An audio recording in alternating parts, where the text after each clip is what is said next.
sword, also known as, affectionately known as my pet sword, Destructor. I guess I can give this thing a review now. It is quite the machine. I mean, this thing is just, it's a brute. I mean, it would have been lethal on the battlefields. I mean,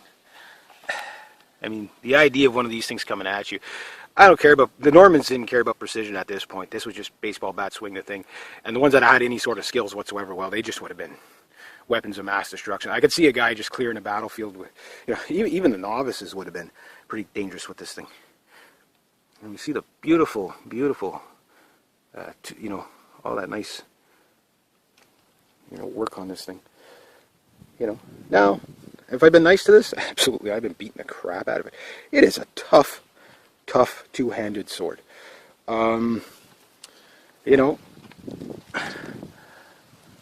Just beautiful. I mean, just look at that.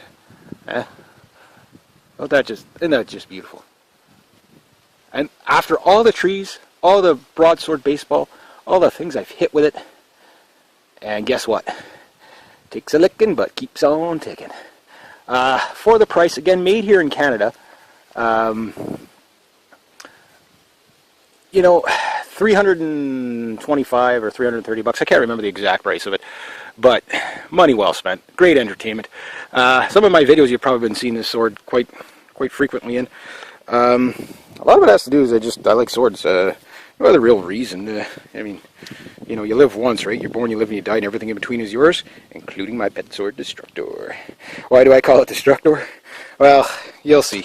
In upcoming videos, you'll see. This is pretty much a typical 48-inch standard. It's 46.5 inches, but it's a big freaking sword. 3 pounds, 12 ounces. Overall, 36.5 to the blade. It's just 11 and a bit from here to here, and I don't know what the width is here, but you can really grip that both hands. 2-inch at the base for the blade, and then the thickness. Again, some of the misconceptions about medieval European swords is that they were really thick and really heavy, but yeah, it might be heavier, thicker and heavier than some other swords, but they're really actually relatively light. Now mind you, the more you throw this around, as you can see, I'm not really shaking. Now, when I first got this thing, it was a bit of a, see if we get some, here we go, nice beautiful pile of wood there. But you can see, I can hold that up for a good while, and the balance on this thing is 6.5 inches out. So this is a real, chopping sword. Trick to these swords, sometimes you can choke them up like this, get a little more precision, whatever you have to do. But even like this, you can underhand swing these things so fast, and they just flow. That's one thing I love about two-handed swords, is that they just flow. They're kind of radical in that sense that, but anybody have any, say, oh, these big things are too slow. And I'm taking my time because I have my camera here and I don't want to bust it. But the only thing is I have kind of smashed the handle around a bit. So I have to be, that's why that's getting kind of loose. But again, when you see the abuse I've put it, I've been cutting down 4-inch trees with this sucker. It's just ridiculous. But I can't recommend one enough. I am going to do a handle transplant on it just to beef it up a bit. The trick to these swords to keeping them straight is that with the 1060 steel, if you make a perfect cut, your sword will straighten out. If you make a bad cut where the blade kind of hits a little off to one side or the other, well, the energy will transfer, and as we see, it is spring steel, so what happens is, see how it just, but when you get a good perfect cut like that, it straightens the sword. But when you hit on the side, it bends the sword. But you see how it, but it's designed to take impact like that. But usually, that's a piece of birch or beech right there. You can see, that's a good freaking gash on. That said, the edge on this, I had it sharpened. If you're going to buy one of these, you might as well get it sharpened. If you're going to spar with it, don't sharpen it.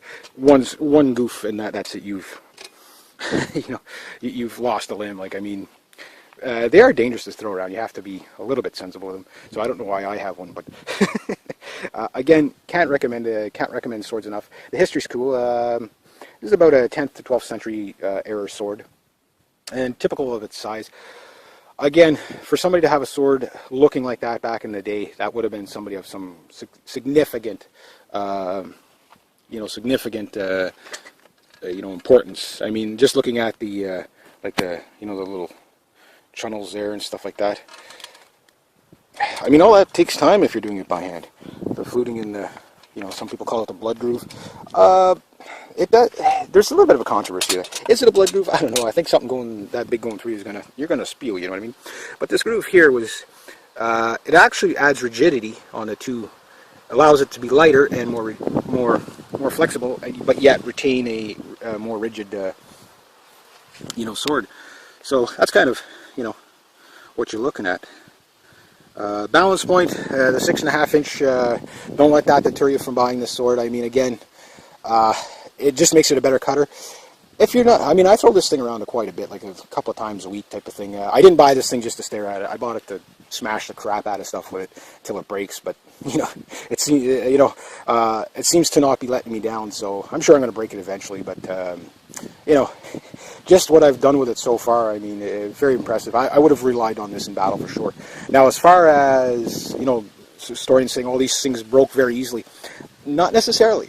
The quality of swords back then are not much different than the quality of swords. Okay, yes, they're a little more symmetrical, they're a little more well machined, but there are swords that are thousands of years old, and a lot of medieval swords that are hundreds of years old, that other than the weathering, they look as straight and as good as the day they were built, because they were well taken care of.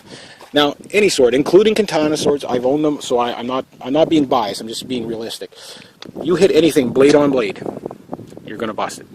You hit anything side impact too much, you're going to bust it. Again, these swords would have been more, instead of doing that Hollywood, katana sword chop for a medieval sword, that's not what you would do. You'd do something more like this. Okay, pretend that's the other guy's sword, you'd be like,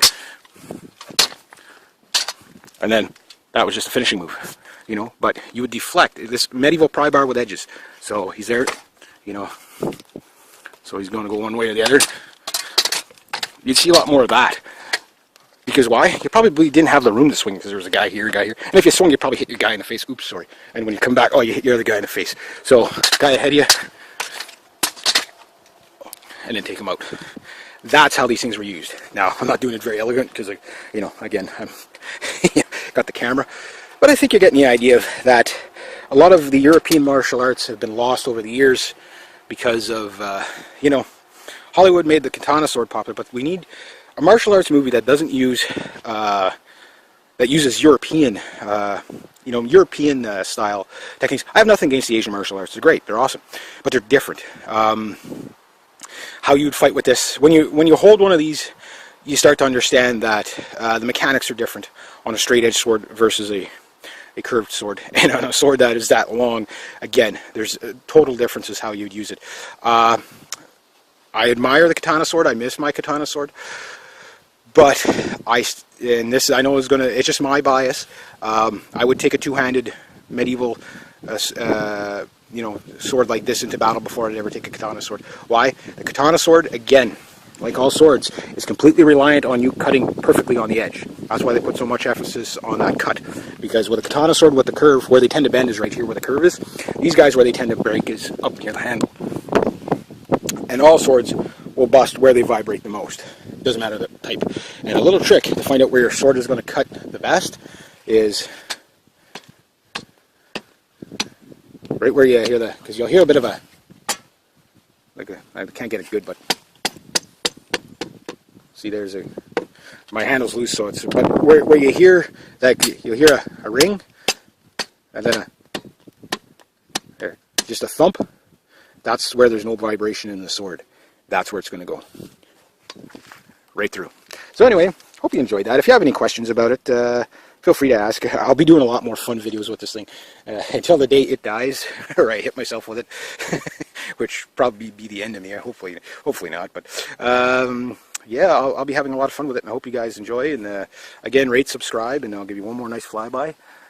This beautiful Canadian handcrafted sword for really a moderate price. Again, we don't have to, pay people peanuts and shoot them if they try to make it over the fence. You know what I mean? You can pay people well to make handcrafted stuff. I'm sure there's a lot of machining, and again, peened on. There we go. Dark Swords Army two-handed Norman sword. Okay, so here it is, my Dark Sword Army two-handed Norman sword. also affectionately known as my pet sword, Destructor. I guess I can give this thing a review now. It is quite the machine. I mean, this thing is just, it's a brute. I mean, it would have been lethal on the battlefields. I mean, the idea of one of these things coming at you, I don't care about, the Normans didn't care about precision at this point. This was just baseball bat swing the thing. And the ones that had any sort of skills whatsoever, well, they just would have been weapons of mass destruction. I could see a guy just clearing a battlefield with, even the novices would have been pretty dangerous with this thing. And you see the beautiful, beautiful, all that nice, work on this thing. Now, have I been nice to this? Absolutely, I've been beating the crap out of it. It is a tough, tough two-handed sword.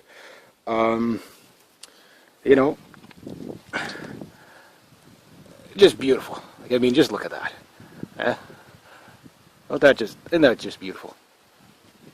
And after all the trees, all the broadsword baseball, all the things I've hit with it, and guess what? Takes a licking, but keeps on ticking. For the price, again, made here in Canada, 325 or 330 bucks. I can't remember the exact price of it.